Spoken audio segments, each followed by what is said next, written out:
Are we ready? You're listening to Hollywood on Motorcycle Madhouse on iTunes and all major podcasting platforms. How you guys doing? You're listening to only the best internet radio station in the world. I agree. No, the universe.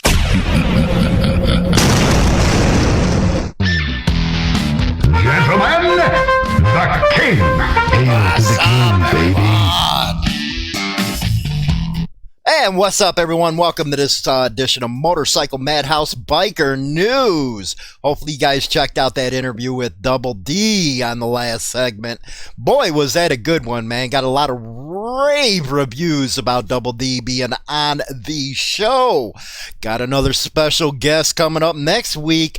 Make sure you go over to the YouTube channel or Facebook and you'll see the promo about it. But I think it's going to be a pretty damn good interview. You guys are going to love it.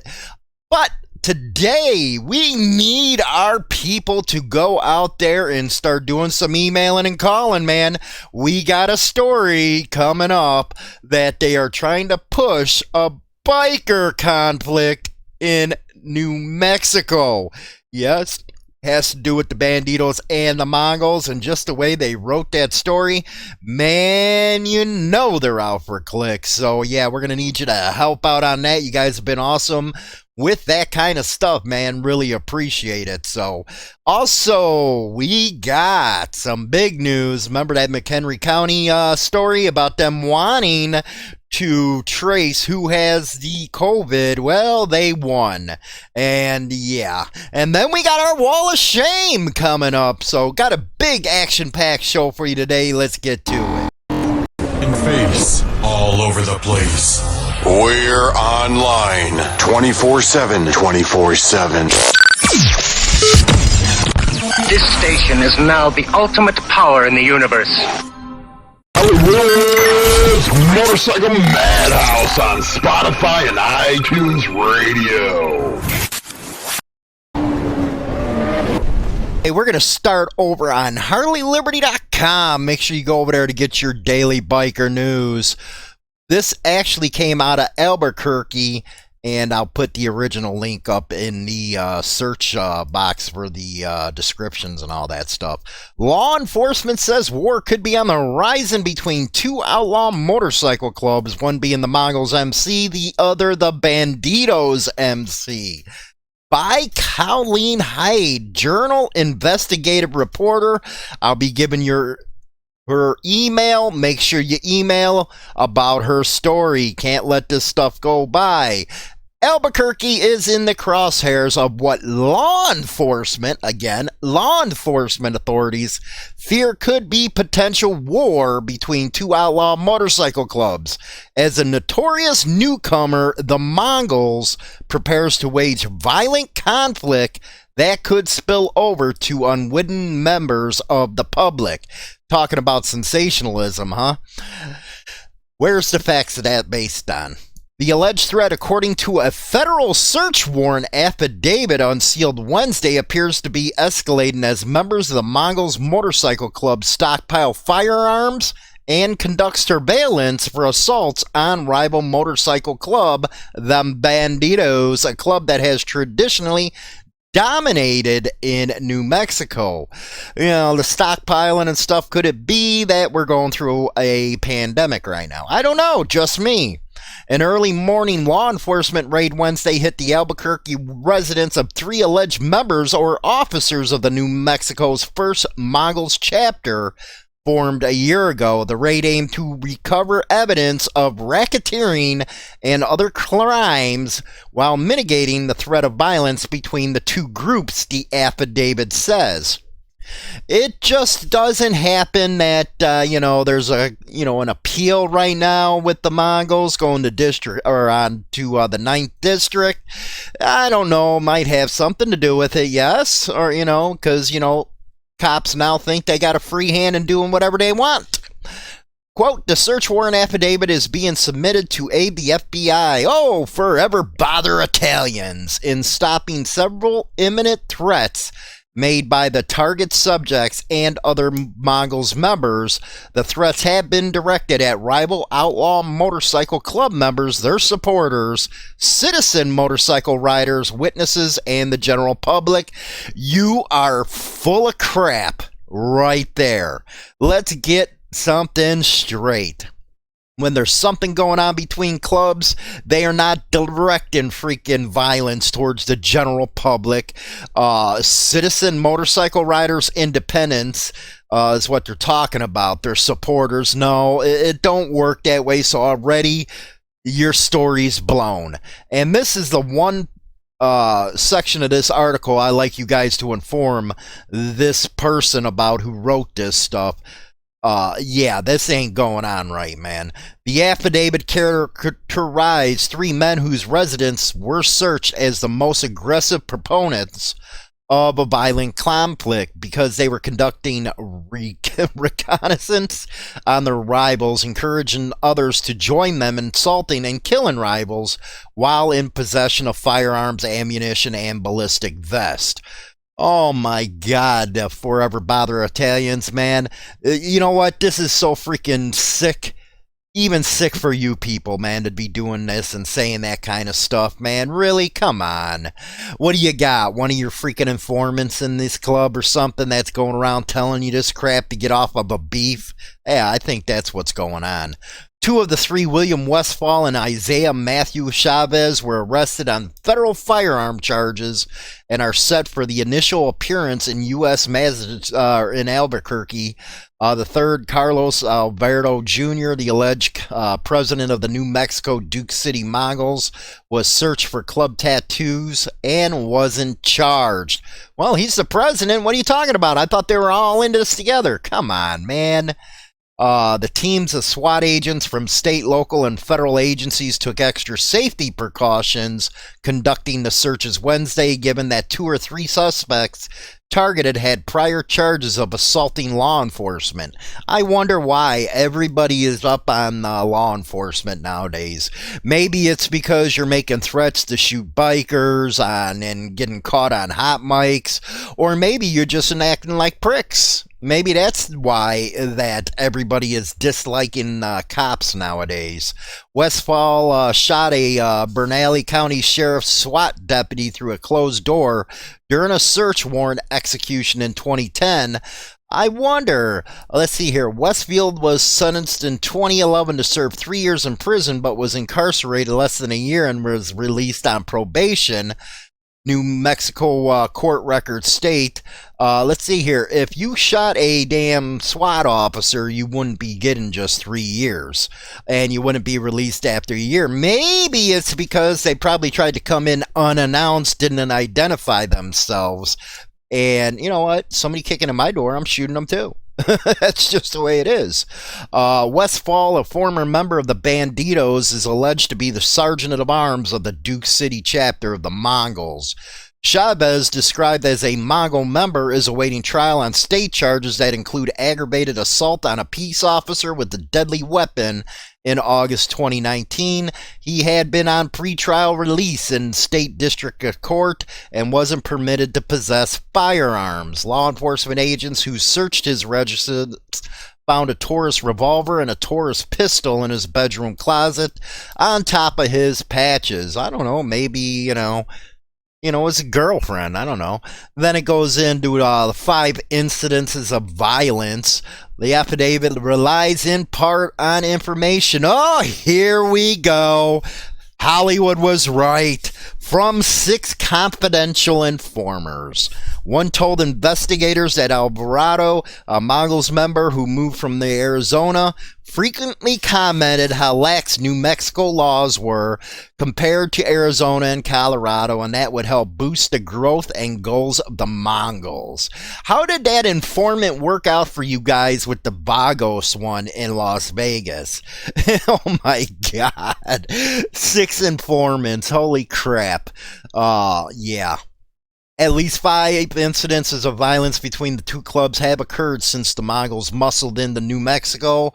2 motorcycle club members or prospects were killed, and a Mongols member resisted arrest and assaulted a Bernalillo County Sheriff's deputy in August. In March, a top Mongols leader in Albuquerque told fellow members he had to run a member of the Bandidos off. This right here is all based on informants, and it looks like they're taking incidences that happened somewhere else into this to, my God, you know what, this country, and I got a story coming up of, where the government's just getting out of hand, man. You see all the protests popping up all over the country. People are tired of it. And this right here, I am sick of my damn self, man. You're using informants to tell you what's up to get an affidavit, a warrant to take somebody down. And we've seen how that worked out for him in Las Vegas. It turns out the informants were trying to work off a beef and lied right there on the stand. The affidavit says the investigation by the FBI-led multi-agency violent crime task force was spurred by a Bernalillo County Sheriff's Office gang detective who in February reported an escalating conflict over the expansion of the Mongols in New Mexico. Really? Really? Okay, what's proof of that, man? Really? Come on. Although they represent themselves as motorcycle clubs, both the Bandidos and Mongols may, quote, more accurately be described as outlaw motorcycle gangs whose primary purpose is the proliferation and maintenance of the gang through criminal activity, the affidavit says. My God, you get sick of hearing this kind of stuff. Then they go into how it's one of the deadliest clubs and crap. Then what's going on with the trademark logo, the whole 9 yards. Again, I'll put the original link in the description box. You guys can go over there, hit on it, email this broad, man. Let's get the word out that this ain't right. Let's go over to Oz for a minute. This one out of abc.net, Australia, Canberra Comanchero is jailed for 14 years for attempted murder of a former bikie commander. On the link, you'll be able to see the video on there. You guys can go over from Spotify and iTunes, go check it out on YouTube.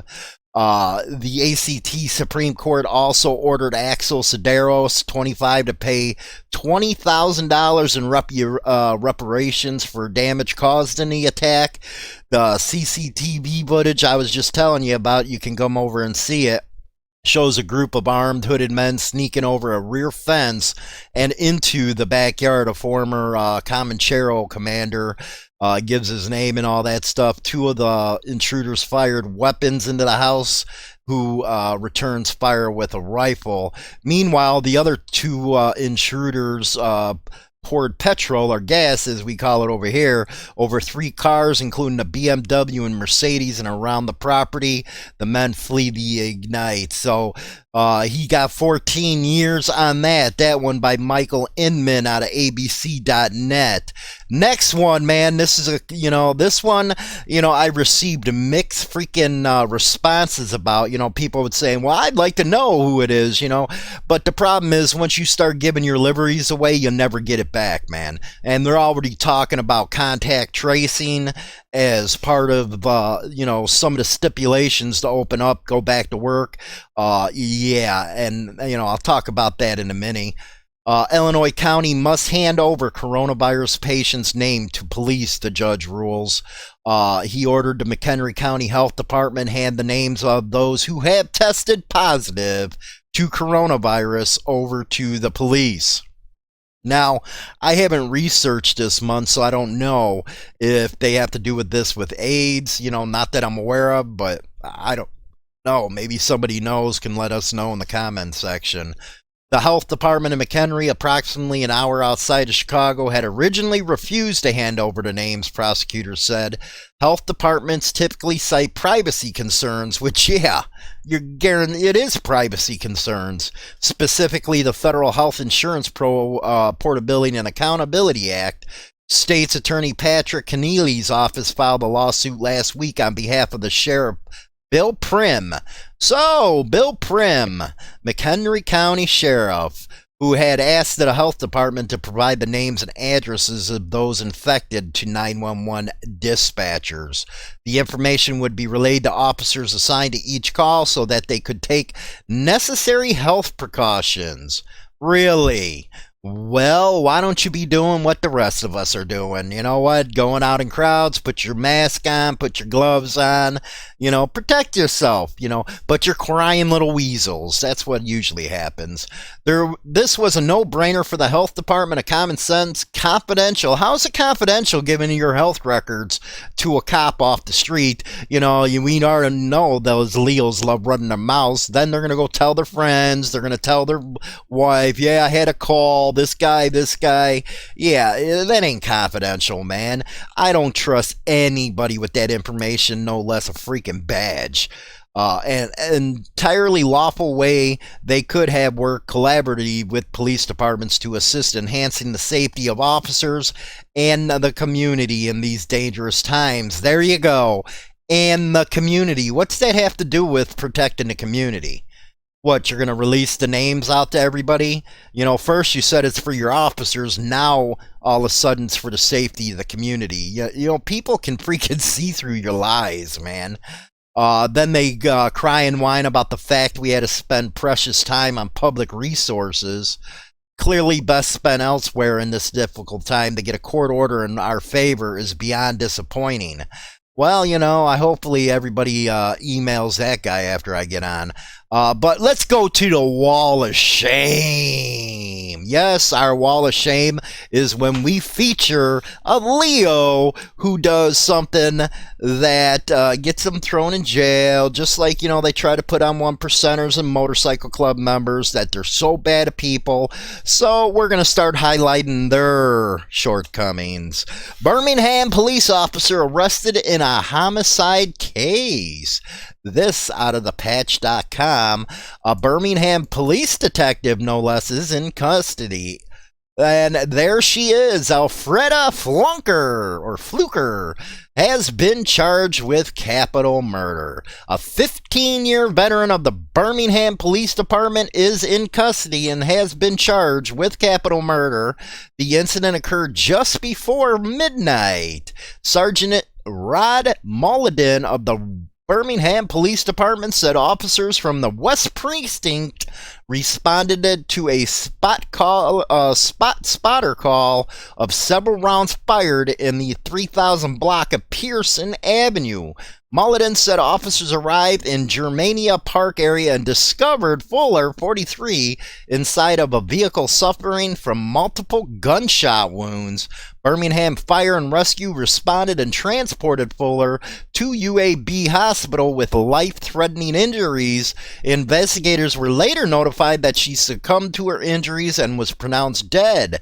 The preliminary investigation has revealed the vehicle the victim was inside at the time she was wounded was an unmarked Birmingham Police Department vehicle. Ouch! The victim was in the car with a Birmingham police detective at the time she was wounded.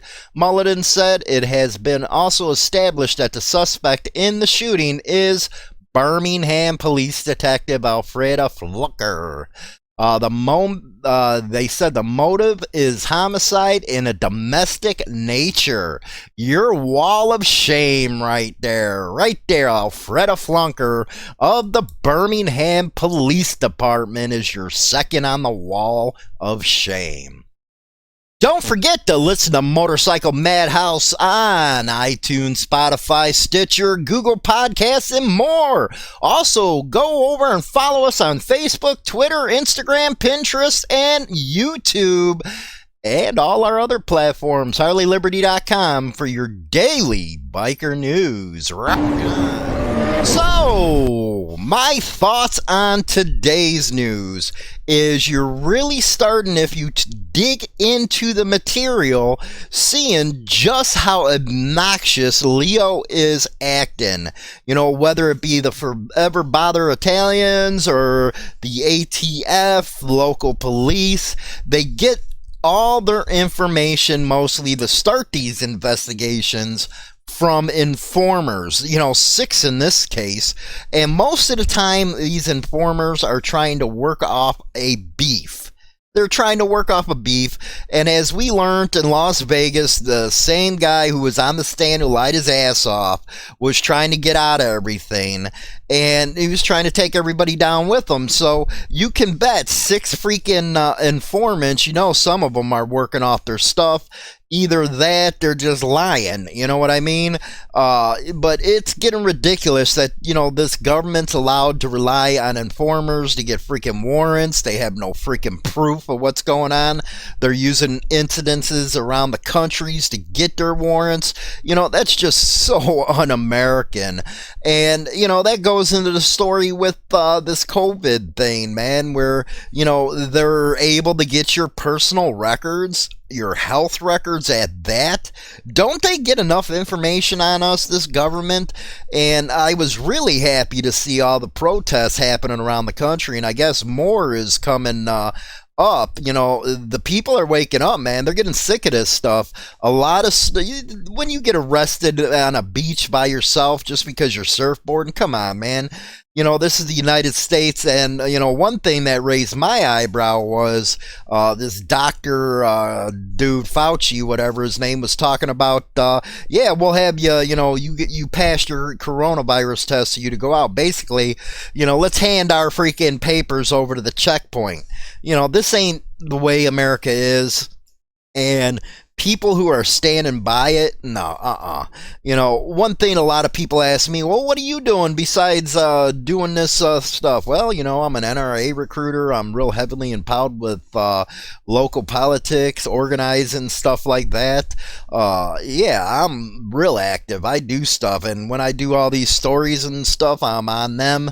As I'm asking you, make sure you email these people and give them your freaking thoughts. It don't take but 5 minutes to get involved in this type of stuff.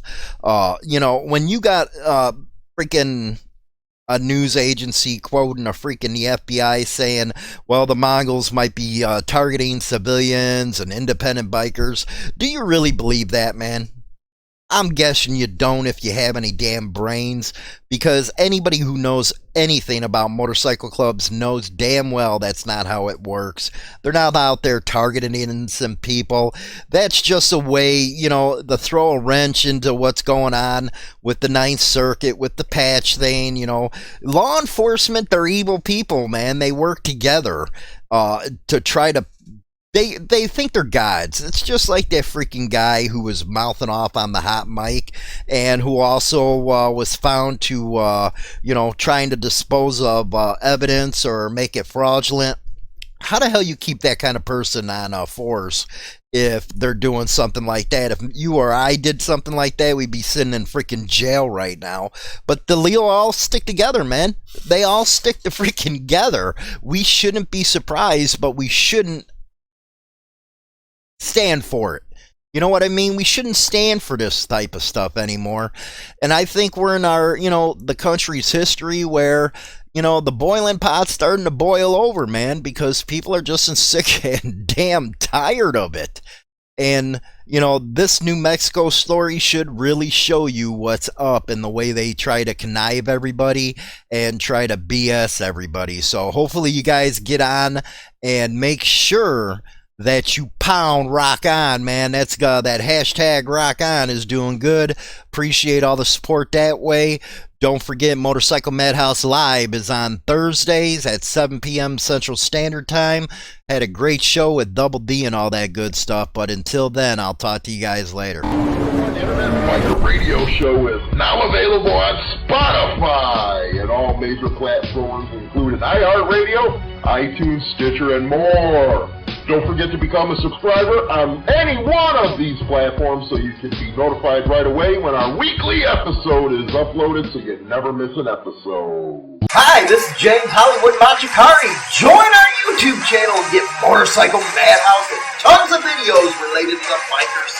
Join now by subscribing for free and become part of the Throttle today. Always free and always entertaining. Don't forget to visit us at www.harleyliberty.com for your daily biker news. Rock on!